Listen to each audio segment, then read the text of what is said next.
Hey, man, Caitlin Clark came off an injury and folks have been fired up ever since. She come out, she beat the Liberty. Now she going against the Suns. They about to throw hands, people getting knocked down. Sophie Cunningham putting people in Muay Thai clinches. Bro, Caitlin Clark, right? What does she mean to the game of women's basketball?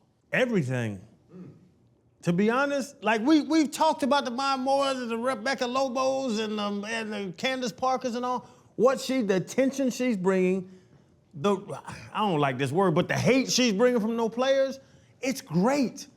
It's what sports wants. You need a protagonist, antagonist, all that stuff that movies are based around. It's what Caitlin Clark's doing right now. I love it. They over there fighting, girls slapping each other, Muay Thai, choke the shit out the other little girl. Why can't we see girls do that? Dudes do it all the time. I say we need equality, so the equality needs to be there. If they hate this lady, let her team defend her. Let the other people go at her and let them have an athletic balance of competitiveness that we love to see. I've criticized WNBA in the past. I know New York Liberty balling.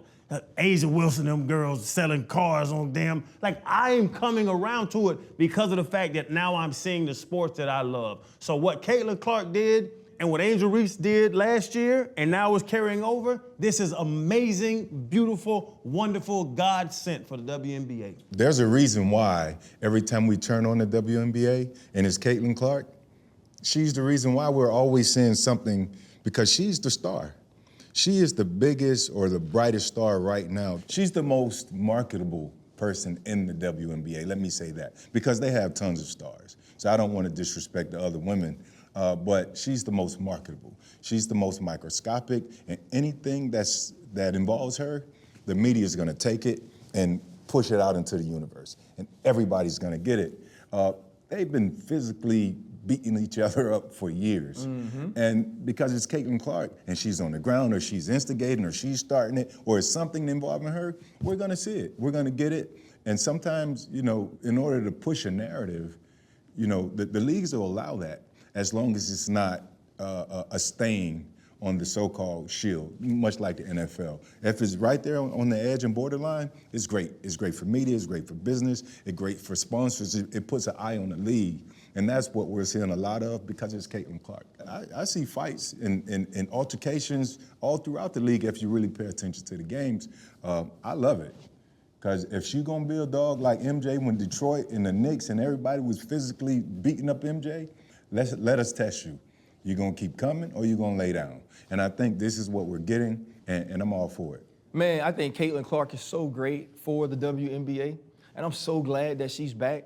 I was glad to see her back shooting 3 in a row from the logo to beat the Liberty, because you got to remember, she got hurt after that game and T. Cloud had locked her up to finish the first time they played. Yeah. Right? Like, that's what you want to see. The WNBA has always been physical. It's always been extremely competitive. Right? And Caitlin Clark isn't the best player in the league. Caitlin Clark is around the same when you look at Sabrina Ionescu, Kelsey Plum. Those games are very similar. But they don't come with the story. Sports is about storytelling. There's a story that started at Iowa that we now get to watch in the WNBA, and people are tapped into it.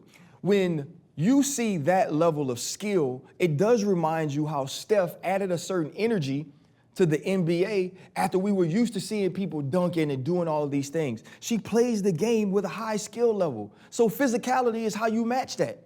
The problem is people think that Caitlin Clark needs to be defended. She doesn't.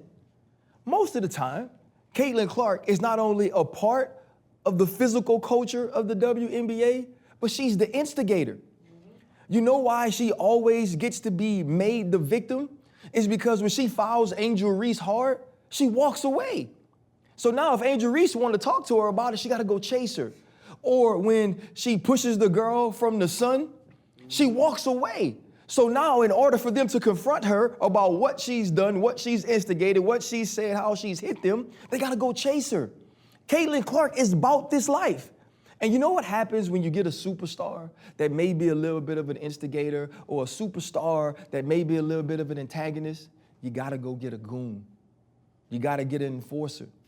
Sophie Cunningham, you saw it at the end of the game. Oh, you want to play with Caitlin? Well, you got to catch this late in the game. And I get it. People don't want to see women act that way, but that's what athletes do. That's what competitors do. And I believe Caitlin Clark, her skill level, her narrative, the thing that is driving the league, if you can get around the agenda that she doesn't want to be a part of, you can bring more eyes to the WNBA because of the way that she plays and because of what you see around or with the people that play against her. That level of competitiveness, man, that level of drive, that level of fight is what athletics are all about, and you can get that in the WNBA, and I believe she leads the charge because of popularity. Jordan had Rodman. LeBron and D-Wade had UD. You just look back at them stars. They gonna have, Steph got Draymond. You look back, you gotta have it. You gonna be that star? You gotta have that guy you talking about. Or that girl that you're talking about. I love it.